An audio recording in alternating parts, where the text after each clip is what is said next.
Welcome to Poise and Pose, your knowledge factory. In this video, we are going to learn about verbs in detail. Let's start from the basics. What is a verb?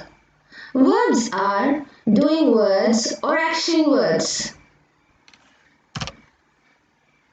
A verb can express physical action, mental action, or a state of being. What does all these mean? Physical action. The doctor wrote the prescription.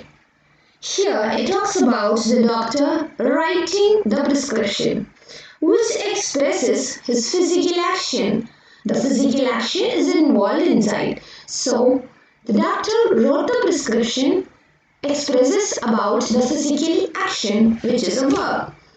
Next, mental action. Peter guessed the right number. Here, it talks only about what's going inside his mind. So, that also comes under a verb. Last but not the least, state of being. It is a small but extremely important group of verbs. They do not express any activity at all. These are state of being, to be verb. Now let's learn with a small example, and which is very simple. Let's take an action word, maybe a word sing. Here, let us frame a sentence.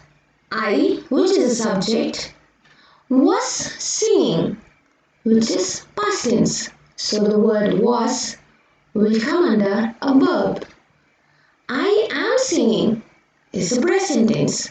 I will be singing comes under future tense. You were singing, you are singing, you will be singing.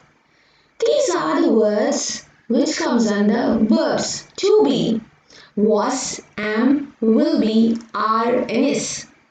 So these talk about the state of being. Let us learn the different types of verbs. What are the different types of verbs? Number 1, action verbs. Number 2, stative verbs. Number 3, transitive verb. 4, intransitive verb. Number 5, auxiliary verb. Number 6, modals.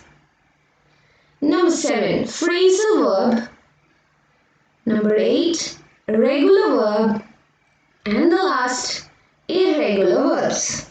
These are the different types of verbs. Now let's explain about that in detail. The number 1, action verb.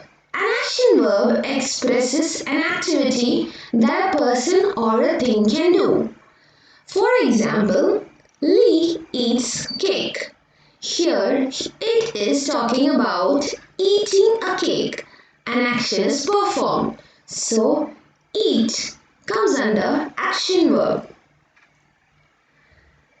Second, a stative verb. A stative verb typically relates to a state of being, a thought, or an emotion. She believes in fairies. Believes. The word believes talks about a thought or the emotion which comes inside. So, the word believes comes under stative verb. Number 3, transitive verb. Transitive verb has direct and indirect objects which we would learn in another new video. Here, a transitive verb is one that acts on something, that is on a direct object. The postman will give Sarah the letter. Here, the letter is the direct object. The postman is going to give the letter to Sarah. So, will give comes under transitive verb. An intransitive verb is one that does not act on something. Here, there is no direct object. The rain fell. That's it. There is no direct object at all. Where did it fall? How did it fall? Nothing of that is explained. So, the rain fell. Fell is an intransitive verb. An auxiliary verb. Auxiliary verb is also called as helping verbs, which accompanies a main verb to help express tense, voice, or mood. The words that we use for auxiliary verbs are be, do, and have. The cow has eaten all the grass. Here the word has comes under auxiliary verb. A modal verb is a type of auxiliary verb used to express ideas such as ability, possibility, permission, and obligation. Here we use words such as can, could, may, might, must, ought to, shall, should, will, and would.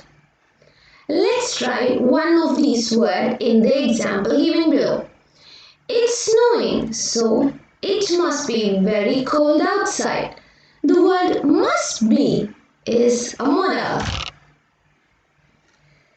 A phrasal verb is a verb made up of more than one word, usually two words. A phrasal verb has a main verb and another word, either a preposition or a particle. The phrasal verb usually has a meaning different to the main verb. Now it's quite a big explanation, right?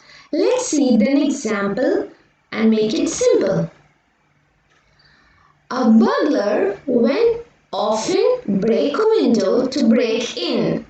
Now here, a burglar is a robber who will often break a window to break in. Here, the phrasal verb break in, which means to enter illegally. He is jumping inside the house through the window and he is not breaking anything there.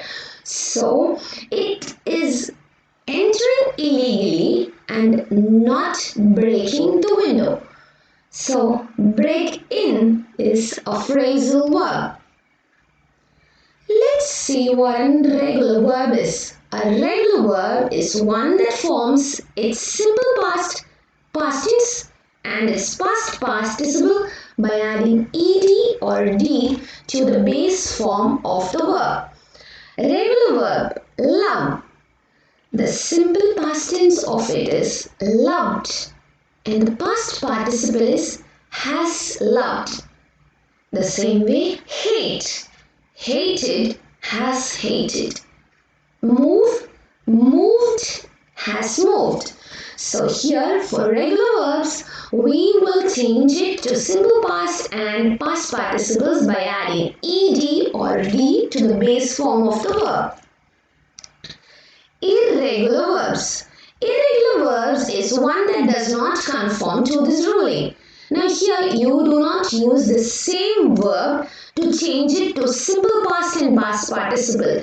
Instead, we will use a new word. Now for example, the irregular verb tell. Let's take the word tell. Simple past tense for tell is told. Past participle is has told. Bleed. Bled has bled. So, you are using a new word to change it to past tense. So, such words are called as irregular verbs. And thank you for listening to this video. We will meet in another video. Bye-bye.